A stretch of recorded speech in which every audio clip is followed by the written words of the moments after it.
Well, let's go ahead and take a look here. We got those standings to see where every team is rounding out after that last fight. NRG now up at the top. They've played 4 matches and they've won 4 matches. So as Acro stated, they're just about safe now. Worst case scenario, they end up in tiebreakers. Space Station going to have a harder path now if they want to try and make it through. But the one we're going to be looking at here next is going to be Elevate going up against NRG. That's the big boy match. Yeah, Elevate, basically Space Station need NRG to win this one to keep their hopes alive because of the head-to-head with Space Station losing to Elevate.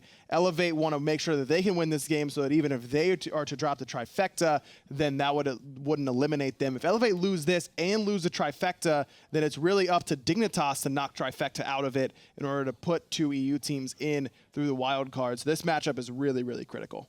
And go ahead, Mass. Yeah, sure. Yeah, I mean, this is probably just going to be the most important game because if NRG win, they're going. And if they lose, it looks like Elevate's going to be going too. So it's like, it's a really big deal right now to see who makes it. Yeah, and you all have been in these kind of situations there before, too. How much different is it when your mindset, when you know that you're going into a game and you kind of can control your own destiny rather than going into it and going, well, even if we win here, we kind of need a bunch of other things to go our way? Yeah, it's scary. It is really scary. I mean, that happened to me last year. Yeah, like, I was sitting there, I was super nervous because it wasn't even in our hands anymore. It was up to a team that had nothing to gain off it versus a team that had everything to gain. And thank God Orbit came in clutch. Trix Tank, you know, they sent us to Worlds. They did, man, and it sucks that Trix is kind of in that situation again where they're not playing for a lot. But instead of sending you guys to Worlds, you know, if Elevate falter here, Elevate could be relying on Trix Tank just as you guys did to send them to Worlds later. And you're right. That's a situation that no one wants to be in, but we all know that those Dignitas guys, they're playing for a lot here. So if they end up having to, they'll be more than likely to show up. But Elevate versus NRG, that's a great set that we got coming up here for you. It's going to be between these 2 teams that look nigh unbeatable right now here in this group stage. In particular, this Elevate team in that triple tank composition with those 2 physical hunters. Mask, I mean, we got you here, so I want to ask, what is it you think that's been so strong about that comp? What makes it work so well? It's just unpredictable. No one's played against it. I'm not sure if NRG have scrimmed Elevate that much, so they might have something. I'm thinking maybe a Nemesis pick would be good here. I'm thinking maybe a Baka, these shred comps. But it's just been working so well. Everyone's trying different things against them, different strategies of picks and bans, but they're just playing their game. They're getting anything they want, and they're playing really well. Yeah, teams have not really adapted particularly well in picks and bans in my mind, though, and NRG is a really good picks and bans team. Whatever they're focused in, and, you know, iRaffer, if you ask him, if he gets his say, then their picks and bans are good. But I think that NRG is going to come in with a plan here. There's no way Cherryo gets Cabrakan. Like, it just cannot happen. Put him on the Artio. The Artio jungle did not look great against Obey. I know Elevate ended up winning that game, but he just ended up taking so much damage, and it was a lack of target change from Obey that kind of opened the door to allow Elevate to win that game. The Athena ban probably has to stay. The Cabrakan ban has to happen in my mind. Let Cherryo play the Artio, and then you can pick something like a Nemesis and just blow him up very, very quickly. And that's what I'm thinking here too. Or sorry there, Maz, but like I'm glad you brought up Cheerio. I think the matchup in particular between Cheerio and Adapting is what's going to be so important, especially after we saw just how well Adapting played in this last game. I mean, it kind of feels like he's back. He might be. I mean, I'm not sure. I kind of feel like, though I am like really excited for NRG, they're doing really well, but I don't want to give them, say like they're the best again because you know, they haven't played against Obey, Rival, these really big teams. They will in the future because it looks like they're going to go to Worlds, but who knows? We have to wait and see still. And historically, when it comes down to Adapting versus Cherryo has struggled mightily against this NRG roster. I mean, I can think of a couple games in particular where Cherry's playing things like Ymir Jungle, a Guardian in the jungle, and he just doesn't get a speed buff all game. Adapting's up 4 levels on him and just kills him whenever he really feels like it.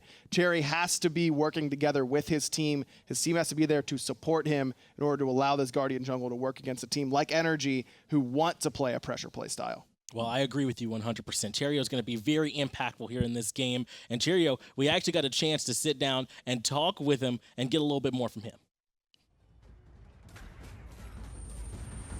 Well, Dardez thinks we'll get 0-8. We'll lose 3-0 to Obey and then lose all the Gauntlet games. Thinks it'll be funny, but I have more hopes. I think it's like, if we lose first game, we'll lose to Obey. But if we don't, I think we'll win. It's not like a gameplay thing, it's just motivation-wise. Like Jermain and Dardez had a lot of motivation because like new environment. Same with me, I guess new environment is always good for everyone. And then Panther was like coming from a really bad team. I think you would agree, like Sanguine and Burrito.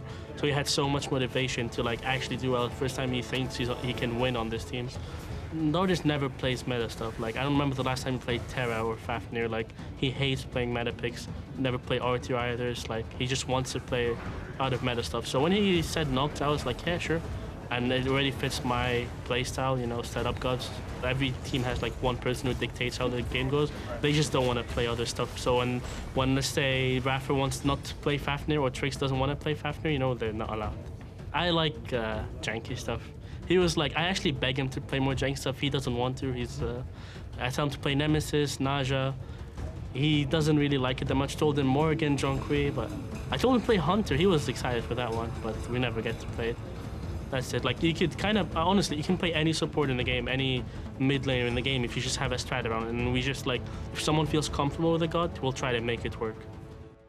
And jank does kind of seem to be the name of the game there for Elevator. At least that's how Cherryo feels about it. They like to kind of just play whatever it is that they want. You know, in particular, on top of Cherryo, who likes to play whatever they want, though, it's DeathPanter for him there in the mid lane, especially on this Hu Yi. It feels like this whole lane, he's been a monster. Yeah, and when he's playing Hu Yi, I don't care if Dardez really wants to play Fafnir or not, to be honest, because it fits so well with this double Hunter composition that they run. It's crazy that they've had opportunities to pick it and have not, and it's ended up working out for them thus far. DeathPanter's Hu Yi is definitely on a different level than the rest of his god pool, and because of how well the rest of the team has played around him, it's meant that you can't just ban it away for free. It seems very surprising on the surface that he's been able to get Hu Yi so many times so far this LAN, but it's not always easy to just ban everything out against a team like Elevate.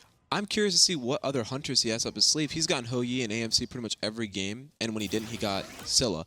Right. But now I feel like after they lost against Obey, they kind of realized, hey, we shouldn't be playing other people's playstyles. Like, even I tweeted, like, you got to just play your own playstyle. You're so good at it. So I'm curious if those two gods get banned out, what will his next hunter be? What are some of the hunters that you think are solid in the mid lane besides Hu Yi and AMC? I think Ullr has that burst potential if they want to go Ullr. You pretty much get some CC, and then you just get a lot of burst damage. Even Hachiman wouldn't be bad. It's a really good ult for mid fights. Yeah. There's a lot of hunters. Like, pretty much every hunter could work in mid. Medusa, Chiron also pretty decent there that could end up working out. I mean, there's no shortage of hunters that are good right now. Or Guardians. Or Guardians, yeah. And I think that's what makes this Elevate composition so difficult for everyone to try and figure out here in the picks and ban phase. If you think of it almost like a game of Jenga, you don't know which block you got to pull out to bring the tower down. It's like you take away the Cabrakan and then it still feels like they win. Take away Hu Yi and it still feels like they win. Which one is it? What's the key in here to this triple tank comp? I'm not sure that it's necessarily one god. I think that it is taking away AMC and Hu Yi from DeathPanter, and it's taking away Cabrakan and Athena from Cherryo. I think it's more a playstyle sort of thing, not a god selection, where teams just need to play more aggressive and try and bring down the solo lane a lot earlier. No Numbers has been able to sit in solo without a lot of pressure, picking things like teleport level 1, and then there's no horrific emblems. I mean, if you know he's going no sprint level 1, why don't you just go and kill him pre-level 5 before he has his ultimate available and then pressure out that side of the map consistently? Guardians from behind are still going to be tanky, but there's no threat of damage after that. And this is what, like, a weakness of their comp is for sure. Their whole strategy is kind of, they're showing all their cards. People just don't know how to deal with it yet. NRG, I think, have a pretty good idea. They just did it against Trifecta. I think they're going to go Osiris, a Bellona, something aggressive in solo. They're going to keep pushing their lead in solo, invade as much as possible, and they might beat him here easily too. And you make a good point there with that, starting with the solo, because almost every game that they've played Elevate so far, it's felt like it's been that 2-1 start that we've seen. The solo jungle are over there with no numbers, but he kind of just is safe over there in that lane. He gets his farm anyway. It's just not quite been enough pressure just yet. No, and No Numbers is great at playing from behind. He deserves a lot of credit. There aren't a lot of solo laners that can take losing matchups, be a level and a half down, and then still make impacts like he does. But teams just, it blows my mind that we haven't seen teams just play pressure against this Elevate composition. Take away the linchpin gods like Cabrakan and Athena, and then just blow out the solo lane and keep your pressure going there. Jermain and Dardez are the stars of this team along with Cherryo. If you never allow Dardez or Jermain to get involved by fighting on the other side of the map, then I don't know how this Elevate roster is really going to hang up to that. That's what they're going to do. Try and find some kind of way to limit the effectiveness of this composition. I agree with it. Something like even, like a Ratatosker. Try and get to the back line on these hunters. Who do you feel like is a good one to try and slow down these physical damage dealers here that we've been seeing that you try and get back there on? I think Hachiman middle for energy. I'm not sure if they can run it, but it is really good for getting in backline. You just shoot, you get on your horse and you shoot the backline, and you try to get there, do some damage to them, let your carries come in, or your warrior and your assassin come in and kill them. I don't think they'll do that though. I'm pretty sure they're just going to try to go this tank shreddy comp, get them behind. Like a Serqet's really good for shredding tanks. Yeah. Like they're just going to look to get them behind early, and I think that's how energy's going to win this. Now, Nemesis, it seems like a really good pick on the surface, and I think it will be, but keep in mind on how Adapting likes to build his Nemesis. He's the type of dude who's going Wind Demon, Deathbringer, crit, and that's not what's going to be effective against a triple tank composition. Right. You need pen, you need cooldown. You're just trying to ult as many targets as possible and get your damage from there. So Adapting would need to change up his typical Nemesis build in order to be effective if they want to go for that pick. But with how he's changed up his Ratatosker build, how he's changed up his Serqet build, Kenneth clearly has been able to adjust the way he likes to play the game in order to find more success for his team. For sure. I'm interested to see if Adapting can go like a Nemesis and they could just keep picking Dardez, because Nem might not be that good because they're building Aegises, a lot of them Right, too. yeah. So it might not work at all, but the Dardez isn't building Aegis. He could be a very easy target to pick, but I'm not sure. Nem might not be that great. And I think that Elevate should really stick with the Nox. We've actually not seen a lot of it so far. It's been triple Guardian, but I think the double Guardian plus Nox in the Guardian role can work really well for them because it gives them a little bit more early game. It gives them a little bit more early push. I think it's going to be interesting to see Kenneth. Maybe they try to force him into Serqet because last game they top picked it. Maybe they give it to him again, get this Nox, hope he builds Blink like he did before, get a nice CC on him, and then Nox combo him and alter the game from there. I don't think Kenneth can afford to build Blink or no beads on Serqet at least level 1 against the compositions that Elevate likes to run. Well, let's go ahead and take a look here at Energy. We got everybody ready to go. Between Energy and Elevate, we actually got the picks and bans ready to go for you here, too. So we'll take a look and see where they try to go. It kind of feels like it's boiled down to two strats against this Elevate. Do you want to focus on trying to get the back line, or do you want to focus on trying to shred the tanks? And let's see here, Aggro, which way Energy tries to go. I think that shredding the front line is the better way to go, at least in the early game, before they can get those tank items online, before the Stone of Gaias start coming in, the Mantle of Discords, the Spirit Robes. Guardians are going to be doing better damage to you in the early game, but aren't going to be able to take as much punishment. And if you can put them behind, put your warrior ahead, Bellona against even two Hunters can feel unkillable at times. Yeah, Bellona's going to be really highly prioritized here by Energy, I feel. If they know that there's going to be two warriors, Bellona would be, or two Hunters, sorry, Bellona would be really, really good. He's going to stop the ADCs from going. He's going to build Thorns. He's going to walk at them. ADC without ADC damage, these Guardian comps might not be as good as they have been before. Elevate starting things off. They're going to be the first pick here, and I want to ask you a little bit about that as we see Osiris and Hou-Yi get banned out. So Smart. Energy taking that focus a little bit towards DeathPanter on that Hou-Yi. But this means that either Cabrakan or Athena is going to be left open here for Energy, and that's almost certainly what Elevate's going to first pick. Wouldn't mind to see a Bellona ban here from Elevate. I love this Osiris first ban. Could be a Cucullin as well. I think that's another pressure warrior that even Adapting has shown that he can play this weekend that could potentially give them some problems. And Energy will have the chance here because Elevate, since they did tank that first pick, they'll get that one, but then Energy get to take two in a row. When you're going in a situation like this where the composition is this important, it's like a razor-thin margin, would you rather have that first pick or be able to pick two back-to-back here, Mask? First pick is almost always better, I feel, just because you can get like a really, really good pick and build your comp around it. But second pick, it can be rewarding. You just have to play it right.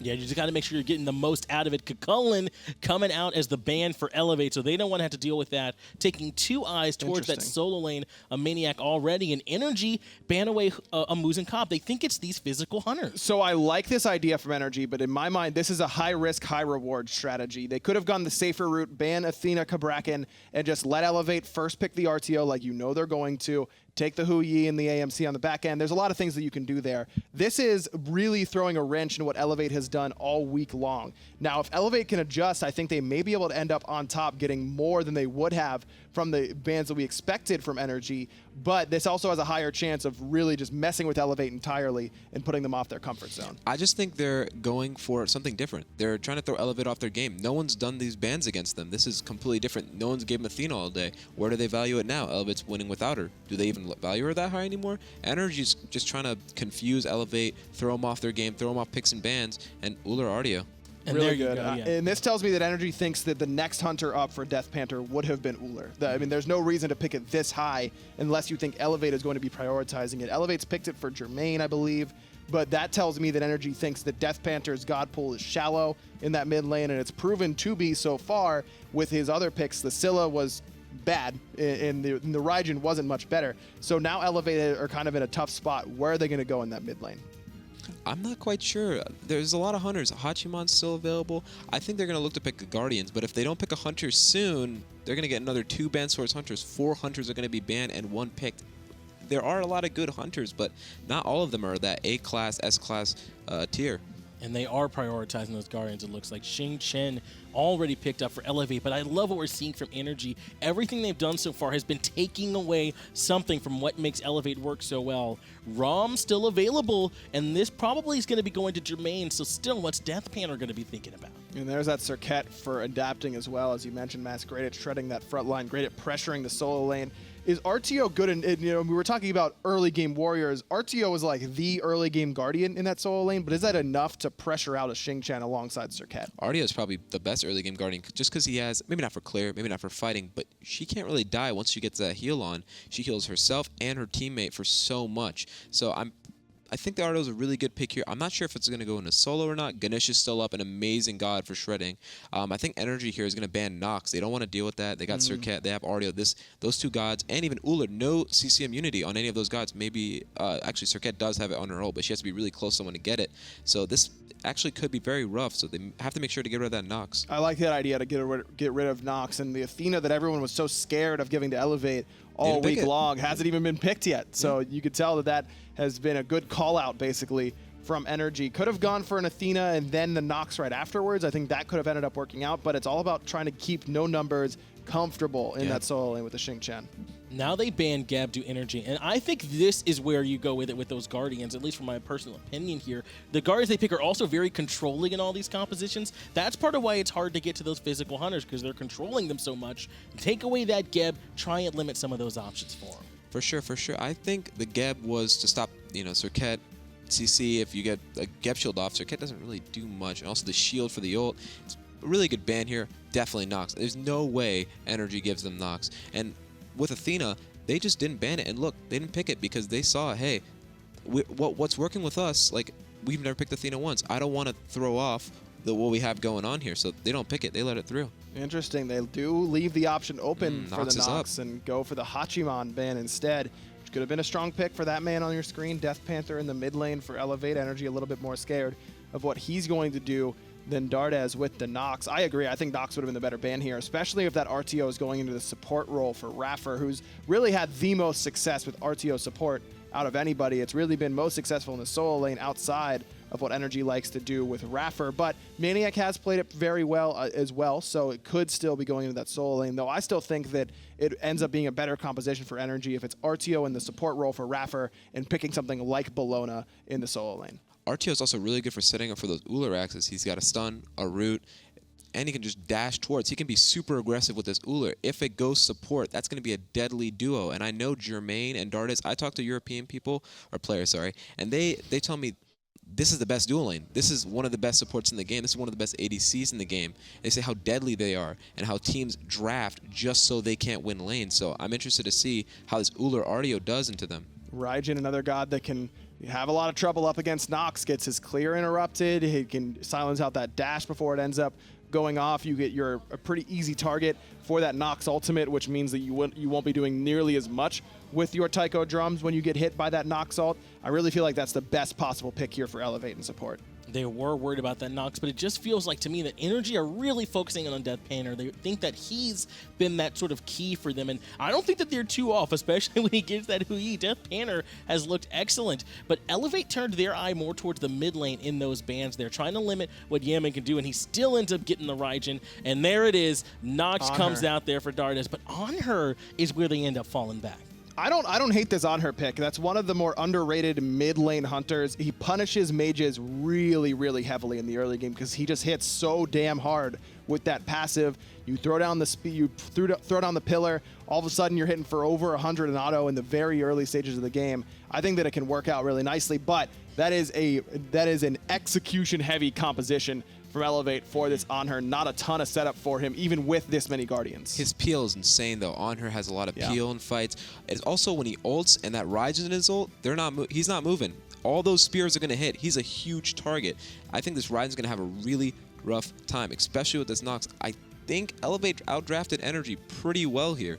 I actually agree. I mean, like I said, I think that the Hu-Yi AMC ban is risky for NRG, and it was all going great. The biggest difference for me, I completely agree with you, Mask, is going for the Hachiman ban instead of the Nox. We didn't even get a chance to talk about this, but Fafnir really making it all the way down to the very bottom of the draft. So still a strong pick here for Energy, and Elevate valuing that Nox even over the Fafnir. I'm a little interested with Faf, though, because this Nox, he can hold him in place. Already, Faf's pretty much in place, and he's stuck. And now Nox is going to make sure he's in place for longer. So I don't think this is a good pick. I think Elevate have really, really outdrafted them. I'm interested to see what happens. I completely agree. Now, I think Energy's playing on a higher level than Elevate is right now, and Energy might be able to just outright beat them because they're Energy. But as far as the drafts go, I think Elevate won hands down. Well, real quick, let's get your picks here for a Mask. Who you got here, Elevate or Energy? Elevate. Elevate aggro? I think I've got Energy because they've been playing too hot. All right, well, we're split here on the desk. Let's get it over there to the casters, though. Tom and Toli, who you got? Thank you very much, Desk. How you doing, Toli? Pretty good. How you doing, Tom? I'm doing fantastic. I'm actually really doing fantastic, jokes aside. This is awesome. Energy 4-0, Elevate 3-0. Somebody's going to, keep the chain going. Really big deal. I like how you use chain. When it comes down to win for Energy, that's it. We'll see it Worlds. If it comes down to a win for Elevate, still some work to do, but we'll say goodbye to Zapman and Space Station Gaming. They'll be mathematically out of the running. But this picks and ban phase, you want to talk about how, this was the most exciting picks and ban phase around. It's really funny because, sometimes that's the boring part of the game, but me and Toli were sitting backstage with Hindu Man, a couple of coaches, a couple of players, just what are they picking? Yeah. Do they ban the Guardians, the Hunters? Going for a Musenkab and Hu-Yi ban, an interesting choice, taking those options from DeathPanter. And that's the goal here from Energy. With those two bans alone, I'm expecting Energy to focus the mid from Elevate, not allow him to be comfortable. And this Anhur pick was very spicy. I think this is the first Anhur we're going to see actually all super regionals. And he's going to provide the same sort of zoning, slow control that a Hu-Yi would generally do with his Suns, except it's going to be up more often. And, it's interesting because DeathPanter is the Achilles heel for this team. Just straight up, the other four players are, I wouldn't even say more talented, but the God pool at the very least is much larger. DeathPanter plays the Hu-Yi and the AMC, and well, we haven't seen much else. So with those two bands off the top of the table, you're kind of sitting there and I hope you guys noticed, Coach Dazer was just sitting next to DeathPanter the whole time. What can you play? Because that was figured out. Elevators come to the party with their hand face up. They're saying, look, we're playing 3 Guardians and 2 Hunters, and do what you want about it. And finally, somebody did something about it. And I think that they still got what they wanted, honestly. The Cabrakan first pick, Cabrakan and Artio was open. They went for the Fat Loki, and wanting to, lock people down, it makes it a little tricky for Energy with certain picks, having to go for an escape with Yammyn, not electing to go for Zeus, going for the Raijin, trying to get that teleport in the dash away. I mean, that's the thing is that when you talk about, just ban, you can't ban, there's 30 Guardians and 50 Hunters.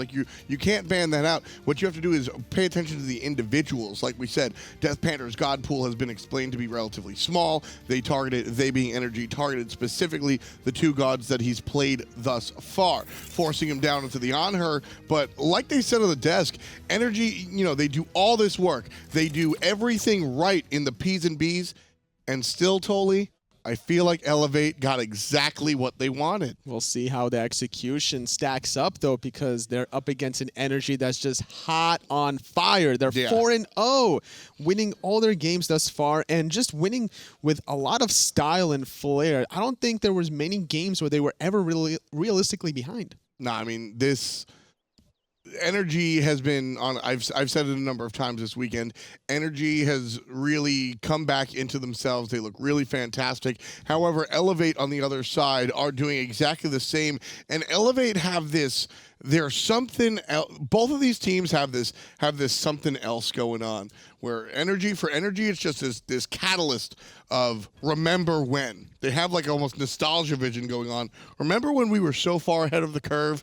And they're kind of feeling that. Whereas Elevate here are just kind of on a different page. Adapting took too much damage. It should have been maniaKK that actually engaged and got the mini aggro there, and that's what's happening. Adapting, he actually zigzagged through no numbers, which means all the archers turned on him, and this is not the amount of damage you want to take as a jungler without health chalice, but expecting it, goes for a multi-potion, already out of health potions. Meanwhile, No Number is going to try and grab some farm underneath his own tower. NRG with the full right side invade, picking up speed as well. No Numbers did a good job, though, delaying the initial first wave clear, because now NRG can't proxy the secondary wave. Yep. And that's a great look. No Numbers really playing that smart on the right side. And that's going to allow him to just stop the bleeding a little bit. On the flip side, however, Elevate are focusing their attentions on the duo lane. Jermain and Dardez, the Bruised brothers, are back at it again with this Nox and Rom combination. Just being able to control the dueling, get some chipping damage off on the tower. Raffer, though, very low. Oh, Jermain not able to finish it just yet, but a ton of damage coming out from that dual lane combo. Mid lane as well. Yammyn in trouble. Yammyn going down. Cherryo starting the party off the assist from DeathPanter. Not done just yet. The axe is going to miss, but the blink from the jungler, pretty damn strong. Oh, Cherryo low. The slow not good enough. Adapting, not going to catch up. The stun is hot. Still has the speed buff, though. emilitoo in a little bit of trouble, forced the beads away, but everybody from Elevate going to chase him down. Jermain with a second kill for his team. Adapting, not able to lock down Cherryo. The missed bladed arrow from Emil actually clips the Anhur pillar. And that's what I'm saying. That's what I was saying, is that NRG might be really hot and have that nostalgia. They're running like old NRG. But Elevate are running off of pure adrenaline. This is a squad that has found their identity after over a year. They figured themselves out. And, I mean, ask the players, ask anybody you know that plays high competition, not even just Smite. When a team or a player figures out what makes them tick, that's when they're the scariest. You cannot allow DeathPanter to be this aggressive early on before the defenses from Yammyn take into effect.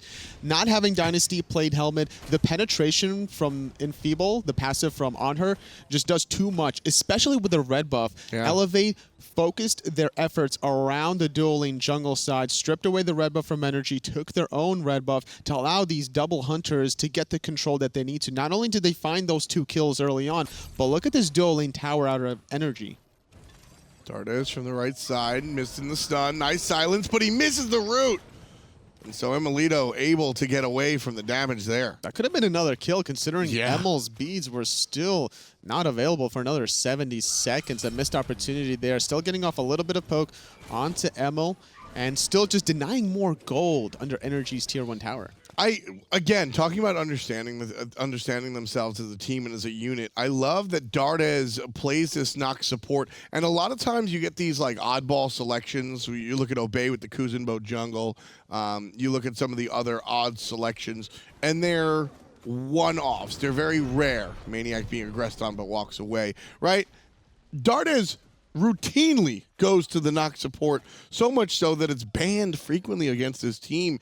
It is off meta and odd for other teams. For Elevate, Dardez would have Nox just as frequently as he has a traditional Guardian, and I love it. Well, before I talk about this, there's going to be a little bit of action, though, with adapting, making this rotation. The defensive ult from Dardez mitigating the damage that NRG would like to do. And that's something that I wanted to touch on, was just how many options that Nox covers, both offensively and defensively. Yes, you have the silence into the root, does a lot of damage, which makes it more difficult for adapting Serqet to penetrate that backline. But it's also a ton of control. Yes, which is why it's almost impossible for adapting to get in there cleanly. He might have to build into Magai's blessing to get in there. And then the second thing is, once he's done with those cooldowns, he's just going to throw a Hail Mary at the backline, targeting Yammyn, making sure that those taiko drums aren't going to obliterate Elevate. And, you know, on top of it, that's the thing, is that Night Terror is also going to do damage reduction, right? So a lot of times when you're playing in the mid lane, it's just a big old spirit ball, right? Yep. But it's 40% damage reduction for 5 full seconds. That's a support ability. With Yammyn going into his Taigo drums, he's such an easy target. He's already moving slower than his natural base movement speed anyway. He's just sticking out like a sore thumb, and going yet again into this Warlock Sash build for Yammyn, his damage is going to be slightly delayed, going for a more tanky option, so that 40% damage reduction is just going to be that much sweeter. And that's, I sincerely believe that ultimate is what stopped NRG from taking that 3-on-2. I mean, Dardez just point blank shoves the ultimate right in everybody's face, and they're just doing less damage, so they can't take it. Ultimate out of adapting on top of Cherryo, not likely to kill unless they get extra help. Rotation coming out from Elevate is going to send NRG back into the lane.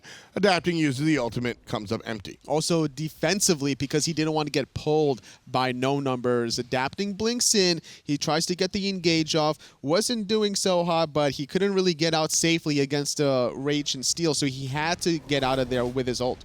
Just a nice play right there. 2-on-2 still in the solo lane. Cherry about half HP. Just gonna dance for now. No real consequence. And maniaKK going for this Artio in the solo lane, not being able to run his traditional Osiris, Kakolin. Haven't really seen his Bellona quite yet either, but this is not currently the meta for Bellona, even, which is surprising considering Elevate love these double hunters. That Scourge that lasts for 2 seconds of a disarm is good enough for the moment. Yeah, I mean, he just doesn't need to bring out those other selections. Cherryo surrounded by energy jerseys here, 10%. Can't find the stun on the CC immune target. Drops out the wall, but it's just not enough. Damage coming out from DeathPanter through it. Will not find anybody, so NRG get themselves on the board just underneath the 7th minute. Cherryo falling down. Too many energy jerseys are around Cherryo, and that's exactly what will happen. Even with a tanky Cabrakan, having his passive mitigate some damage, having Dardez throw out that Spirit Ball to mitigate even more, it's still not enough quite yet. There needs to be more items. I mean, it's just bad positioning. Straight up. Cherryo just makes a mistake. For Elevate, that's the type of pickoff that I'm okay with. You're not okay with any mistake, right? But they're inevitably going to happen. Yes. And if you want to get picked off on the Fire Giant side of the map at 7 minutes by yourself with no jungle camps able to be stolen, that is as minimal as you get. NRG pick up a kill, good for them. But they get literally nothing but the Fire Giant, the little gremlin guys. Good. Fine. That's the mistake we want you to make, Cherryo. Later on, don't do it again without the oops. It's still better than nothing for NRG to get those elementals. If absolutely. they consistently hit those, they hit these mid-harpies as well. That can be a foundation that they can build off of, but not able to really contest this aggressive Anhur Nox combination, wanting to just play a little bit safe simply because Yammyn still trying to stack the Warlocks, still trying to finish the boots. And because of that, you're going to see NRG avoid these conflicts in the middle lane. Anhur's a character that does well early. You mentioned the passive and the way that the pillar is going to interact with everybody. That's the key. DeathPanter wants to fight early on the Anhur. Anhur really peaks in the mid game. I won't say falls off late game because he's a hunter, but he's no Ho-Yi. Right? So really, DeathPanter wants to make use of the passive and the pillar in the early and the mid stages of the game. So NRG likely to avoid nonsense in that mid stop. He's going to transition from that damage dealer in the mid game to a more utility hunter in the late. Just going to throw out those pillars to allow Jermain playing the Ram to just melt targets every single time. With that said, I mean, he's still going to crit people in the face, right? He's still going to chin sai or whatever he builds into. And with Dardez now probably trying to finish up that Shogun's Kusari, even more attack speed for these hunters, going for a different style as Jermain finished off the gloves first, whereas DeathPanter are going to delay it for the moment. And, that's the idea of, Jermain wants to get those stacks right up there in general, and DeathPanter needs the mobility in order to avoid or rotate aggressively. Right now, the Gremlin's being fought over. Elevate going to drop the pillar, and NRG going to leash, honestly. The camp look for the kills instead. Cherryo avoids the kiss, but he gets hit by the nonsense out of the ultimate and Yammyn as well. Cherryo still very low. Yammyn picks up the kill on the jungler, but a little bit of help from numbers. Tosses one underneath the tower, and the tower shots won't be enough here, folks. maniaKK by himself in the middle lane. DeathPanter can't find it. Great rotation from maniaKK. He just kept Cherryo rooted in place once he used that third ability in the Druid form, not allowing the escape. Every single ability that NRG threw was absolutely necessary to 100-0 Cherryo in that given moment. The wall from Cherryo's Cabrakan was better this time around than the previous one, but still not enough. No numbers, unfortunately, couldn't really find. He did find the one target onto iRaffer. Yeah, and but he got away. And with DeathPanter even impaling him further under that deep heart of the tier 1 tower, he was still able to jump away into safety. Nice play coming out from iRaffer there. Invade into NRG's jungle. Will not be successful, as NRG are able to chase players off there, and emilitoo picks up his own red buff.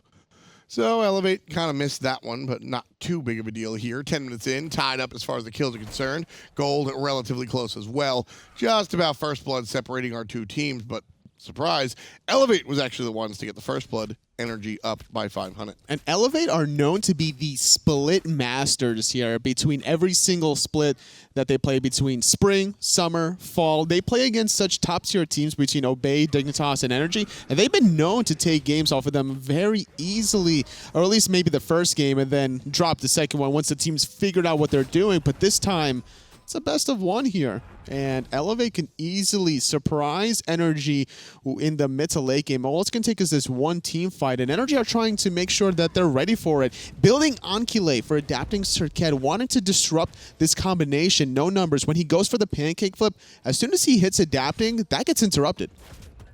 It's also, you know, Elevate, you were talking about how they can take games off of the top teams. That was surprising once upon a time, but it's just not surprising anymore. They are a top team now. They are one of these good guys. Looking at their performance this weekend, they have been even better here than they have been in the regular season.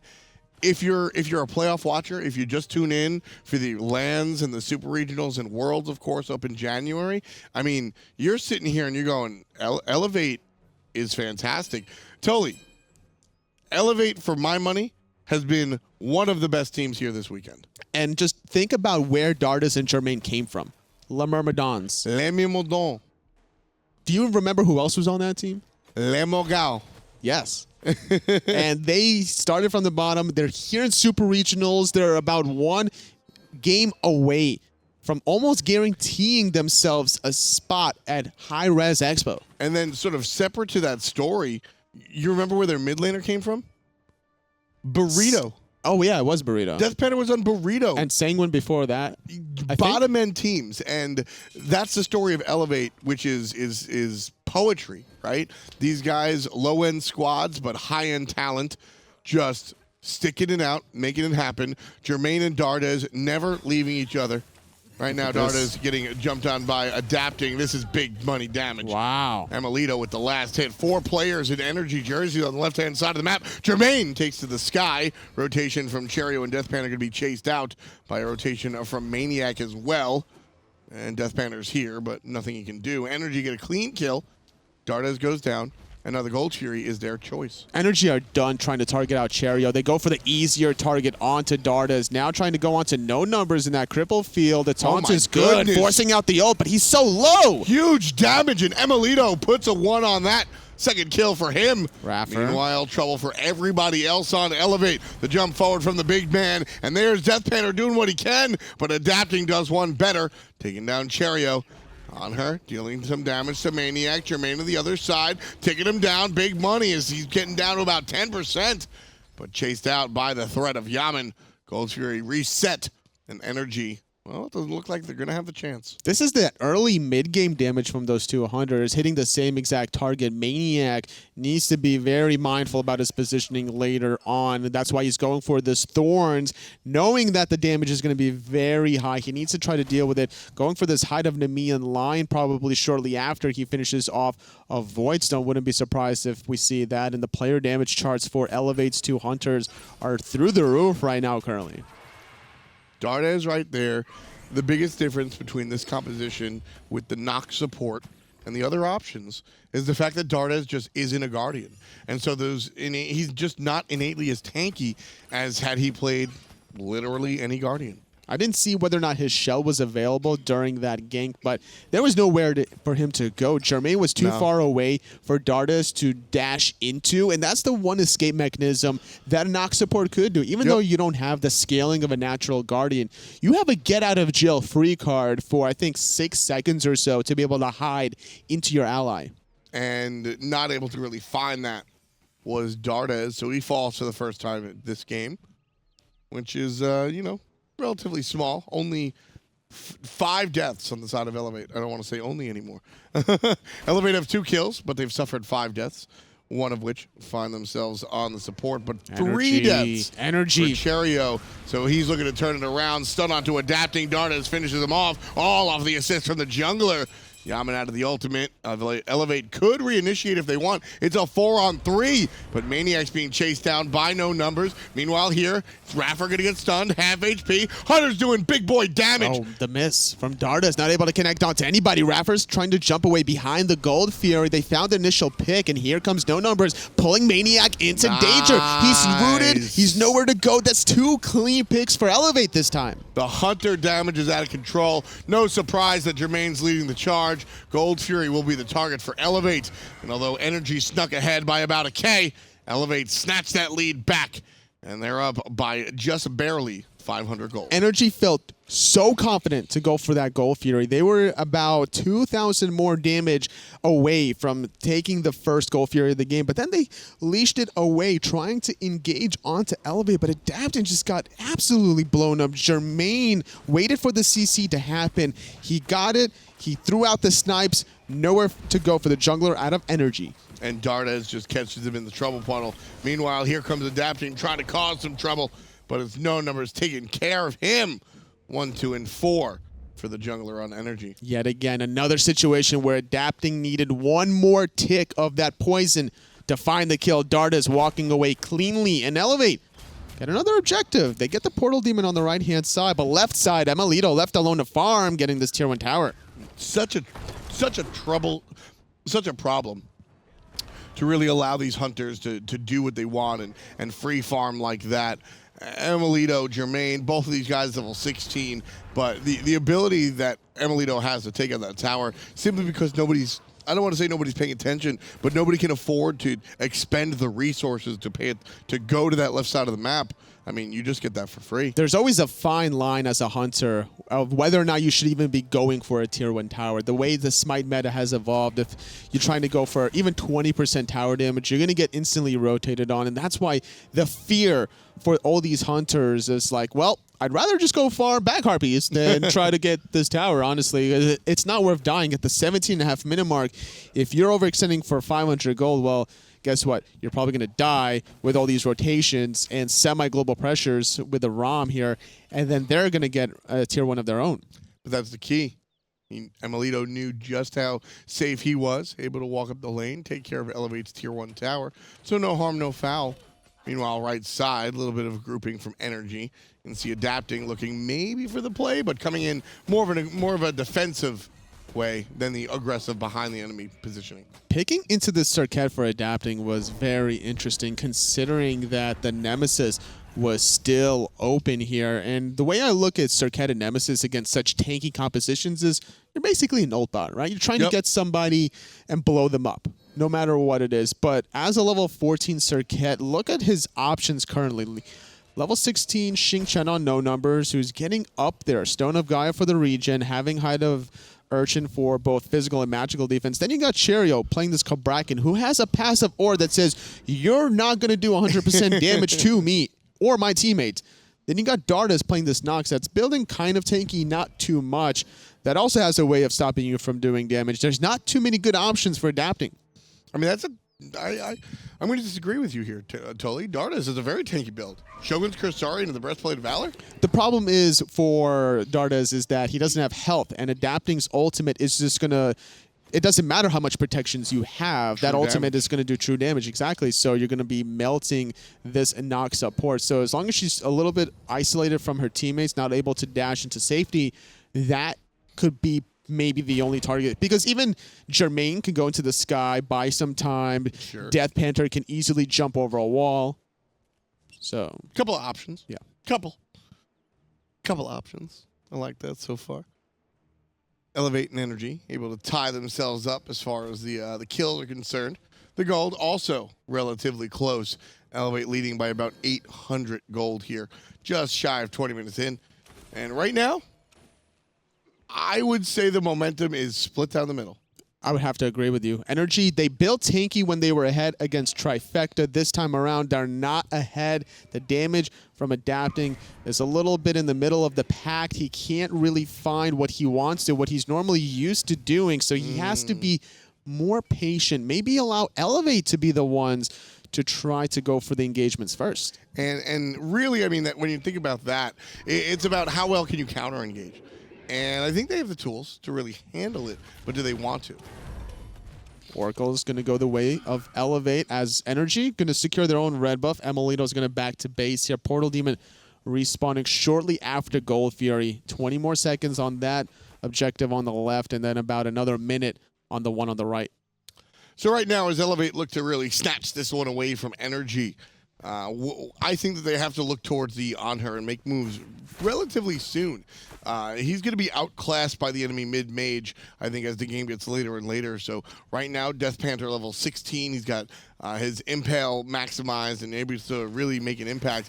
Right now is kind of what I want to see this type of thing happen. Just a raw fight on Gold Fury. That's what we're going to get. Nice. Engaged by Raffle, disarming the hunters there. Cherryo is going to stun out the little dwarf. Adapting's blinking in, but a nice disengage from Elevate's backline. And this is what they do so well with their composition. They just kite you. The damage on a DeathPanter right down Broadway. Raffle lines up and gets put in the ground. There's a little help from Cherryo, but up goes Jermain. One shot, three shot.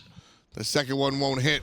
But emilitoo brought down relatively low. No numbers, finds a little damage as well. But trouble, DeathPanter, he gets traded out. Yammyn with the solo. So 1-for-1, but it's a hunter for a guardian. Jermain now needs to try to walk away, but he can't. His ult's down, his dash is down, and so is his life. Yammyn picks up 2. Yammyn picks up 3. Everybody doing a great job, but the mid laner for NRG Esports, 4-1-4.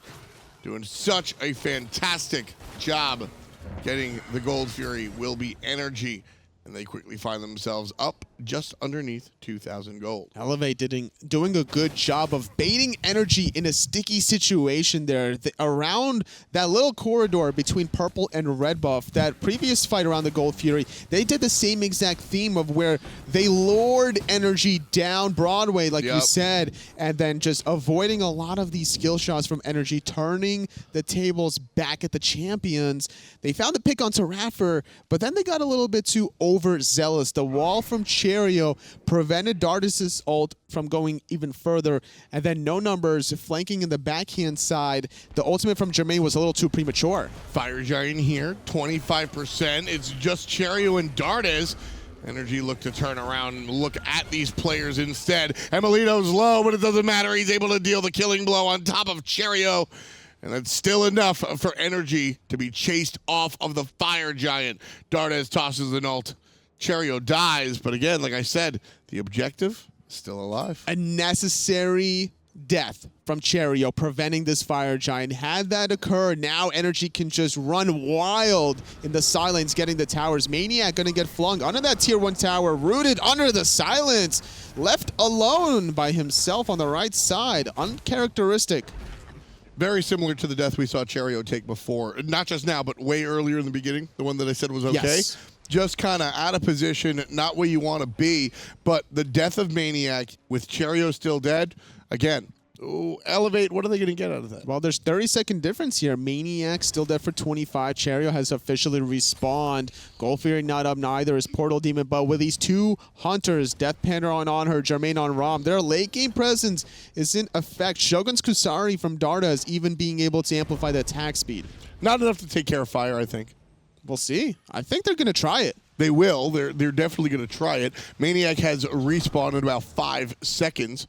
Fire Giant being taunted at. Man, they didn't see that adapting was on the left side of the map. There's only one sentry, and that's from NRG Esports side of things. If they knew adapting was on the left, surely Elevate would try to go for the Fire Giant, because it would have been a technical 5-on-3 with adapting on left and maniaKK respawning. But now with maniaKK here, this is the time that Elevate wants to pull the trigger instead. Oh, well. Better late than never, I suppose, although I don't think that applies here. I think you want to go when you have the power play.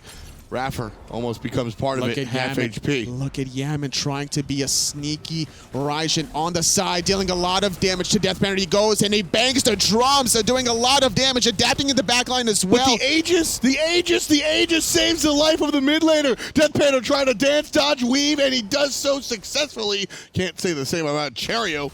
Raffer takes care of the jungler, and emilitoo takes care of the hunter.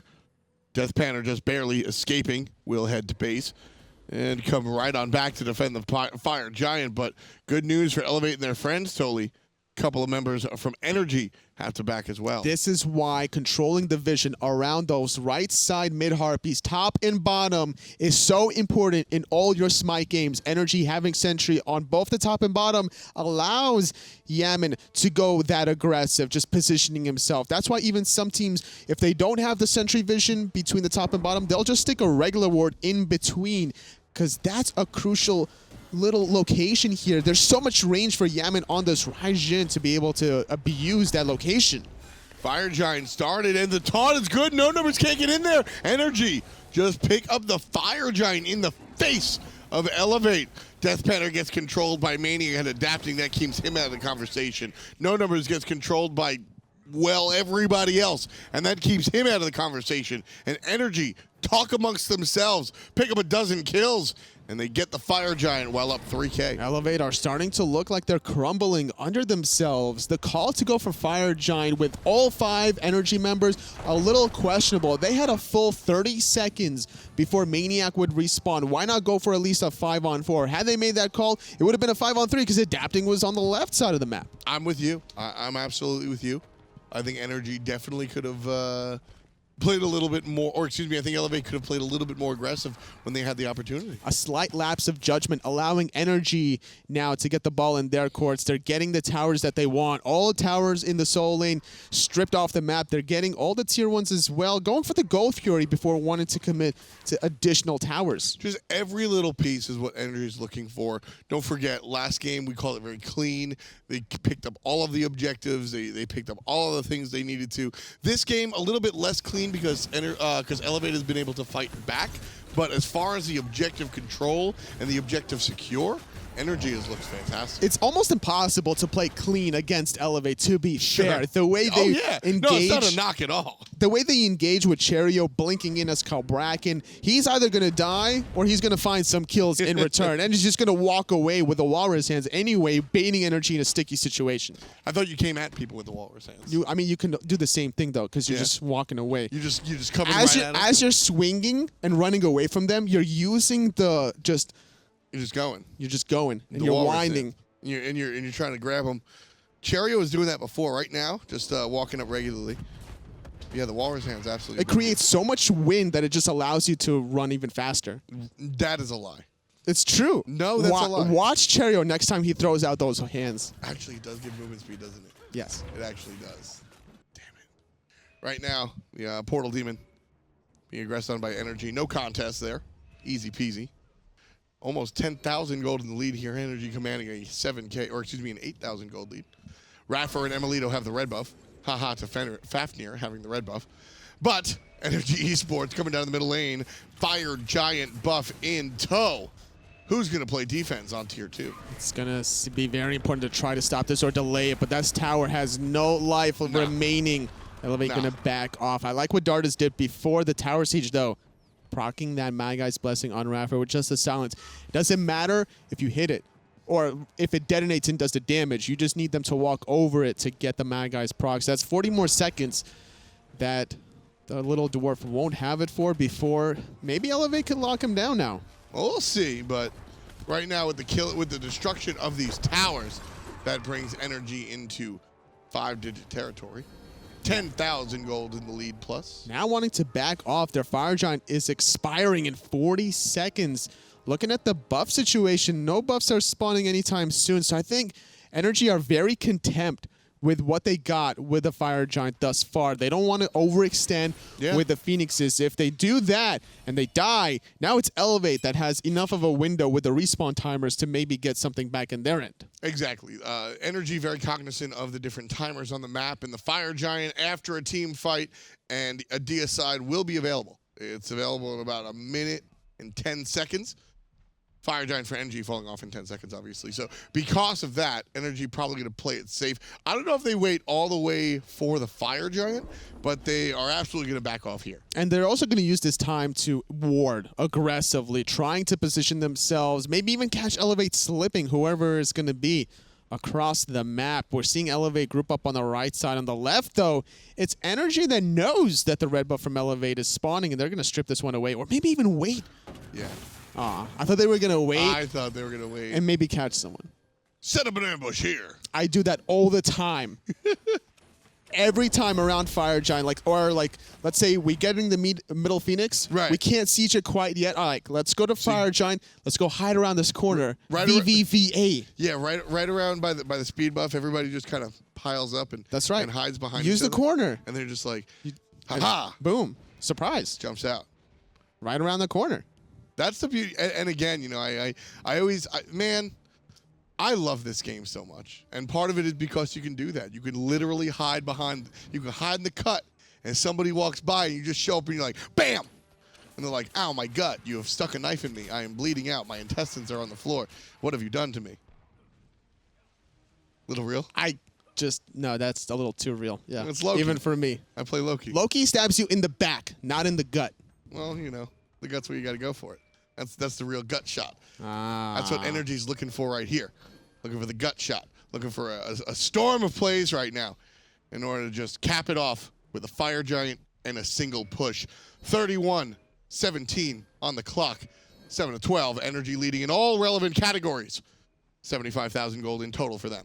NRG, they're in complete control of this game, and Elevate know it, but they're still not giving this up quite yet. They know that they've been successful in some of these team fights. They can replicate it here, even 31.5 minutes in. NRG now pulling the Fire Giant, sitting at about half Look health. at Maniac zone.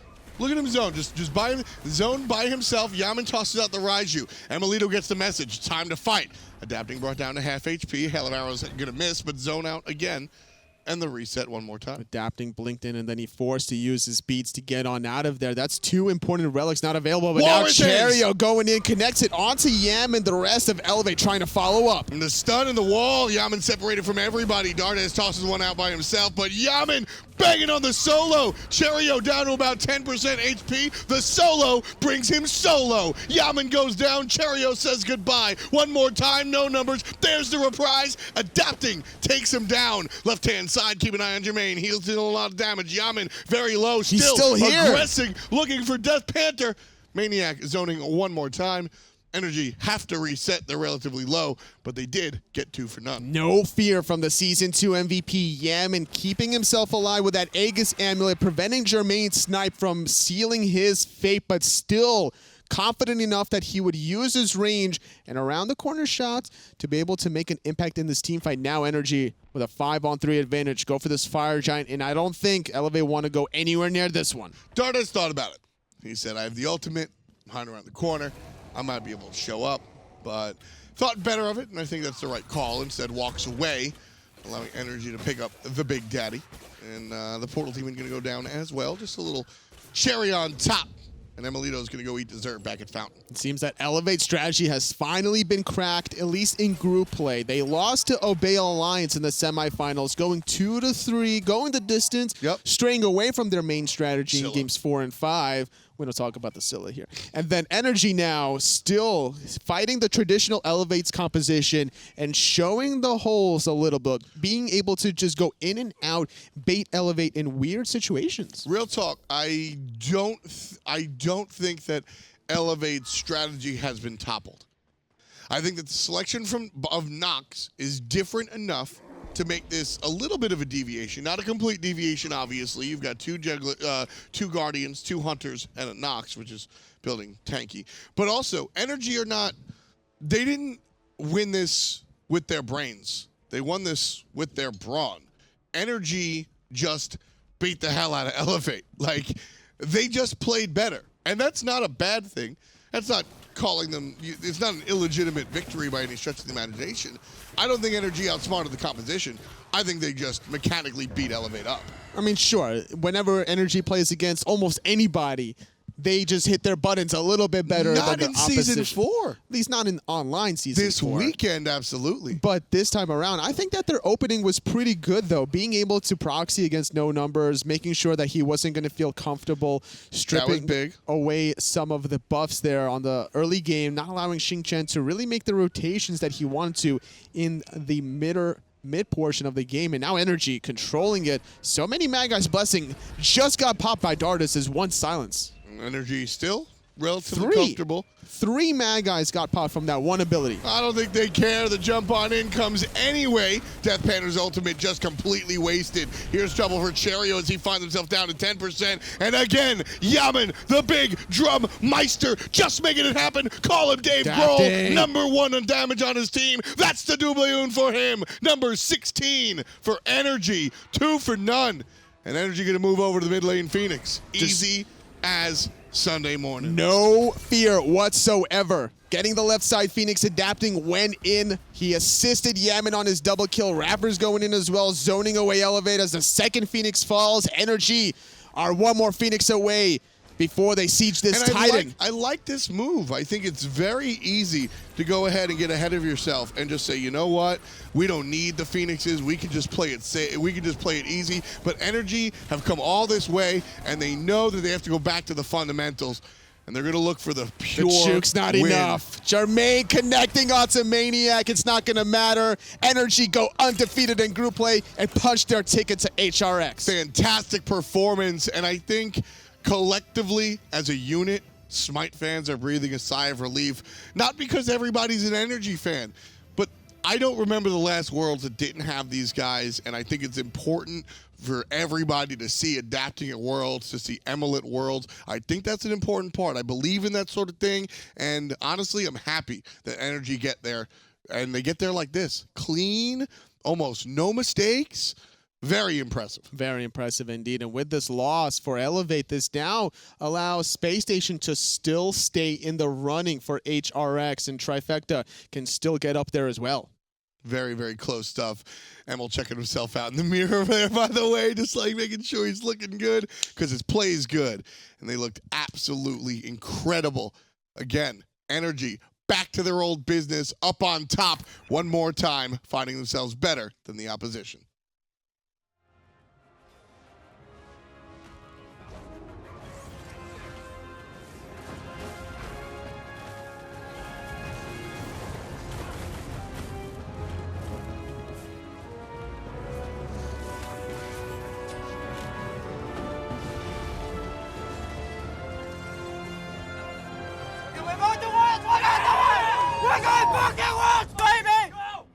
Well, that were the NRG boys. They were hyped, and who could blame them there?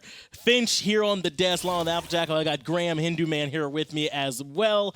And NRG, they made it. Yeah, they did, and I'm happy. Why? Why are you happy? Well, because to be the best, we have to beat the best. That was my point of view as well. I actually thought that was one thing that we would love to see is that, you know, if NRG are going to lose the World Championships, at least do it at the World Championships and not before.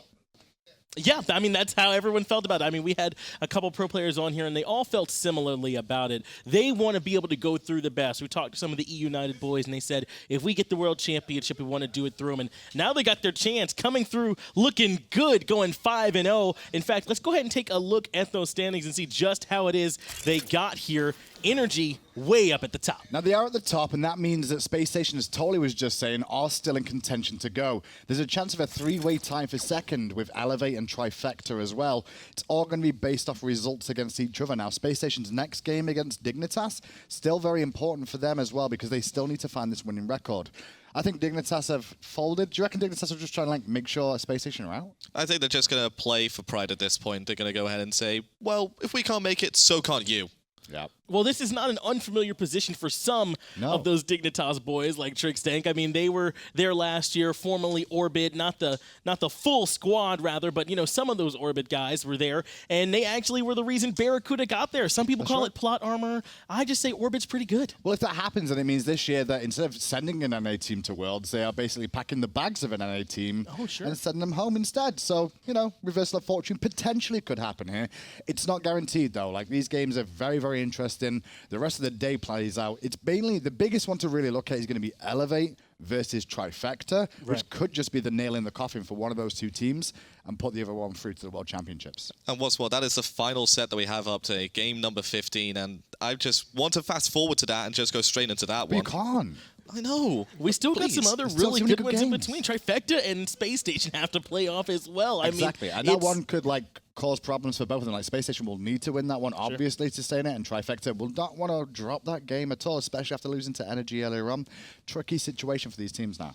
Yeah, right now the standings are getting more and more close together in the middle. NRG way up at the top. They sort of removed themselves from having to worry any further now, but that's just going to make it a little bit cluttered now. Space Station, Trifecta, they're all still down there battling it out, still ready to try and make it to Worlds. But going into that last set that we just saw between NRG and Elevate, that best of one there, biggest key for me, they finally found a weakness in the armor. Obey showed a weakness of Elevate before previously, and Elevate didn't really respond well. This time, Elevate stuck with their guns. They went for their 2 hunters, but the hunter pool was limited. They took away the AMC, they took away the Hoagie, the 2 gods we've seen DeathPanter perform well on, and they put it on an Anhur, and I'm pretty sure that Anhur wasn't really tested by them coming into this alpha. Yeah, exactly. We have a look at the picks and bans. There was Huyi, AMC, Ullr, Rama, and Hachiman all taken away before they picked that mid pick for Elevate. And at that point, what do you have? Neath, Medusa, and Anhur was the remaining 3. Maybe even was the other one. Chiron. Yeah. And if you're going into a situation with a strategy like this, I feel like you have to have at least 5 gods for each player to potentially play. And that just comes down to maybe limited practice. Now, the question is for me as well now is that, you know, going to the next games, maybe that's going to be the case now. Like, are Elevate now solved? I think they Just are. ban those 2 gods and you're good. I think they are solved, but I also think that they won't go down without a fight like we just saw there. Even though NRG managed to find themselves with an advantage, it's still just classic Elevate. 1 fight is all it took for them to even out the game and just reset the past 20 minutes. And that's a good thing that you bring up there. That fight in particular, the one you're referring to, I remember it was at the Gold Fury, not too long into the game, where they managed to get that fight to go heavily in their favor. But after that, it just felt like they fought a little bit too fractured, Alpha Jack. I felt like they weren't grouping up. And this composition, especially when this execution heavy, it felt like they needed to be together. And to me, that just comes down to NRG's draft doing what it needed to do best. You have a look at their composition. It was Serqet, Artio, Raijin, Fafnir, all got sort of very good at splitting up the fights and focusing on a single target. And Cherryo just paid the price for it. I'm talking about what you said there. Splitting the targets is the big key to how Elevate have been playing this game. For the most part, Elevate have been focused around fighting as a team unit. You fracture that team, you split them apart, and then they get a little bit weaker. They can't put the same strengths together, and the core isn't there to support each other the way it has been doing all these games. NRG realized that, and they just like dissected them into different avenues and made it very easy to break them down. Yeah, NRG looked really good there in that set, as we've already said. They're looking like a shade of their old selves. We actually heard, I think it was Mask himself who said it, you know, these are strong teams and groups, but it's not them up against the best, not even rival, you know, not Obey, not some of those top teams. So yeah, they're looking strong, but they still have a lot of work cut out for them over at HRX. Exactly. But again, Trifecta, those are the ones who still have a lot of work to do today. They do. Trifecta still have work, Space Station and Elevate still in contention. We'll see how those play out. But NRG, just go back to them real quick. Sure. I mean, they're at hi-rez Expo. Great. But they're going to be on the long, hard path through hi-rez Expo now. Yeah. They're not number 1 or number 2 seed coming out of Europe. They're going to have to fight their way through some of those other teams to even get to a semi-final spot, first of all. And the way they played this year, I'm not excited about that, as in, like, I don't think that's really possible. This performance was good, but is it enough to catapult them into a semi-final or a finals again for the 3rd time in a row? I don't know. It's certainly encouraging, and I think that a lot of teams are going to pay a lot more attention to them and start to really respect them as a powerhouse once more. Yeah, NRG looks like maybe they're getting close back to that final form, but to really get a good idea and see what's going on in the mindset of some of those NRG boys, Tom's actually standing by with an interview with Raffle. Thanks a lot, Finch. Yeah, standing by with the leader, the captain, the and carry, the support of NRG or Panthera. I mean, you guys look as good as you did once upon a time. No disrespect, man. Season 4 has been a little bit rough. This weekend made me forget all about it. What happened? I would say, honestly, we're at our prime. I think we're better than we used to be. We have so much more knowledge of the game now. I think every single player is like broken down their role, so they know how to siege, what they should do in the siege moments. And I feel like we used to just wing it, and because all the other teams were worse than us, we got away with it. But after this whole split, we definitely had to turn it up. We were absolute garbage. And Was there a moment that you guys sort of reflected and said, look, we've just been better than everybody, and now everybody caught up, and it's time to sort of like go back to work? Not really. At boot camp, me and Emil had like the biggest argument ever, and we just like, trying to take each other's like opinions. No, we wasn't. We're both like that. Like none of us will take each other's opinions. But it was just like the kick up the backside. We're getting stomped by Dig every scrim. Like that team is insane. I can't believe they've not made it. The best team in the world, I would consider them. Yeah. But at this LAN, I think us and Rival, they've like actually shown a lot. And then Obey, it's just these EU powerhouses. But to answer your question, yeah, I think we've got a long way, and we're ready for Worlds. Yeah, I mean it's clear. Obviously, you guys have qualified for Worlds right now. I think Season 2 and Season 3, y'all kind of expected to make it to Worlds, right? I think it was just kind of like, duh. Season 4, did you expect to make Worlds? If you've seen the teams we played in Season 2 and Season 3, it was like they already gave us the ticket. That's what I'm saying. saying. Not even joking. No, we were saying that the other day. We were like, how bad is it now? We actually have to earn our spot to Worlds, let alone win it. We actually have to win a spot, but this season and split, minus the loss to Burritos, I don't think that should ever exist. No. Never. Like I don't know what we were doing that split, that game. Honestly, I can't even remember. I don't know what happened that game. I just erased it, went to boot camp, erased it, just replaced it with good plays. Just complete blank. Pretty much, yeah. That's how you got to do it, right? Gotta go. You got to have that quarterback mentality. And then you like have adapting this group, and God knows what he was doing. That guy's just an absolute nutter. He needs to see a doctor, if you want my opinion. But as long as we're winning games, I'm not going to complain. That's another thing I want to touch on, is that obviously the gameplay we've seen, you can sort of come back from where you were, like you said, even elevated further past. But their energy's back, man. You guys are on a different level. Something's different. Was there a moment? Did it just sort of happen? It is. Like as I said, it was bootcamp. Just the last 2 days, just all pieced together, the puzzle. Yeah. And I that's why in every single interview I had leading up to this event, it was, I'm confident. We're qualifying for Worlds. I'm not sure how we'll do at Worlds, but now I know how we'll do at Worlds. You know, we've done really well, but the puzzle just went together.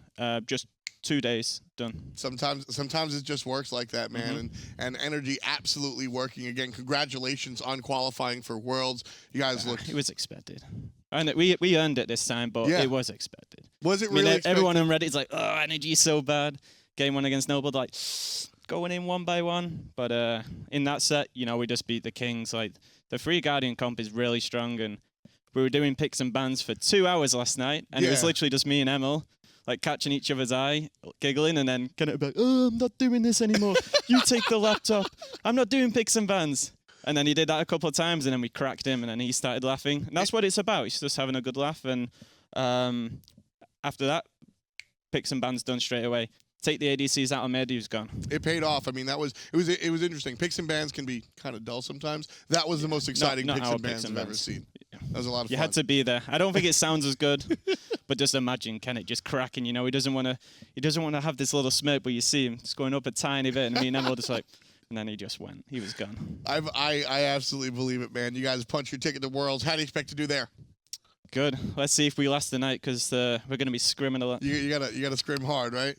Yeah, I see the squad right out there behind the cameras. They're all ready, and we're all ready. Fantastic job. Congratulations again, the captain and support, iRaffer. My name's Tom Battinger. We'll be back with more Super Regionals just a bit. Well, there you go. Thank you, Tom, for that excellent interview there with Raffer. And that's what we got from him. If they feel like they've cracked this triple tank comp, Graham, do you think that's something that could spell trouble for Elevate? Because they got a couple more important matches to go. Well, the other teams are listening to that interview as well. And Energy some of them are right over there, Energy sat there. They went through and said themselves. They sat down, worked it out, and they found a solution. I think Panther and the boys could still make something happen, even if they do have those 2 gods banned against them again. I don't think Anhur was necessarily the selection. Maybe you could have looked elsewhere, Alpha. That's, I think, where I was looking, is like maybe I really felt like a Chiron or a Medusa could have worked a little bit better there, not necessarily an Anhur. 100% my pick there was Medusa. Or maybe even the Chiron if you wanted to try and counter the Serqet a tiny bit. Sure. But it's one thing to know the strategy of the picks and bans, it's another thing to execute it. Agreed. And NRG are one of the best at executing a composition and a draft at the highest level.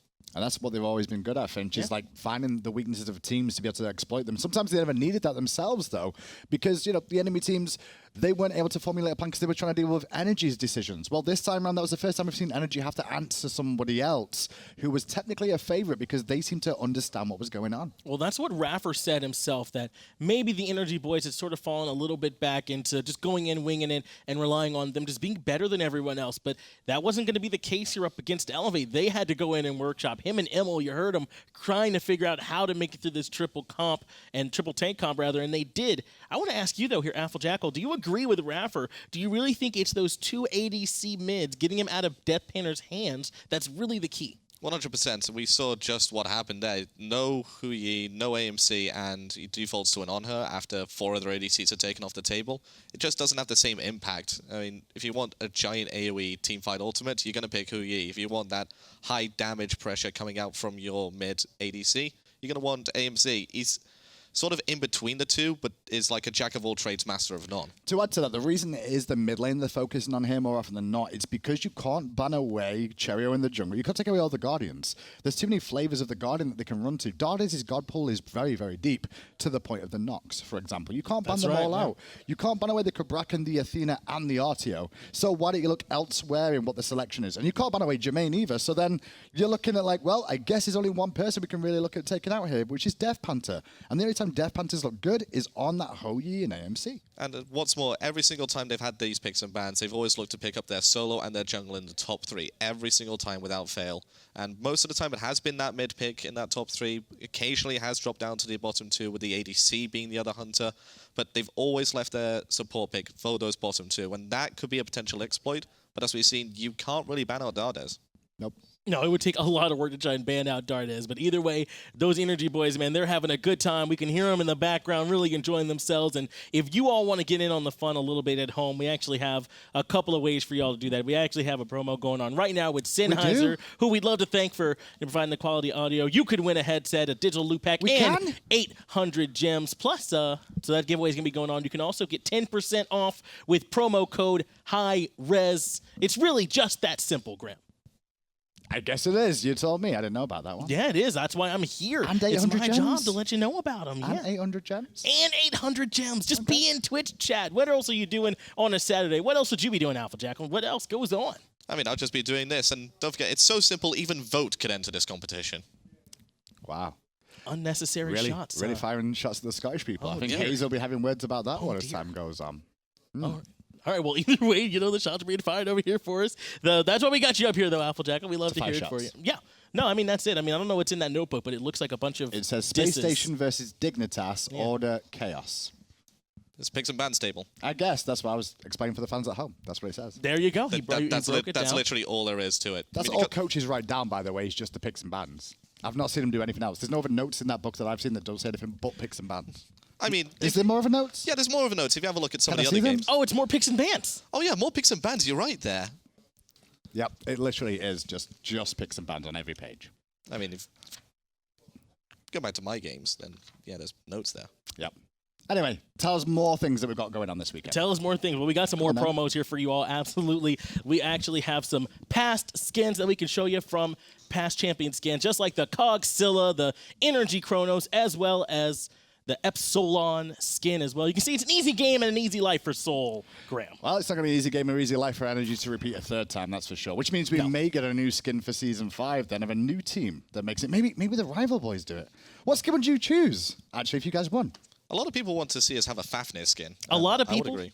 Yeah. Callus. That's a lot of people. I mean, Callus, that makes sense, the Fafnir skin. What about Obey? What do you reckon that would be?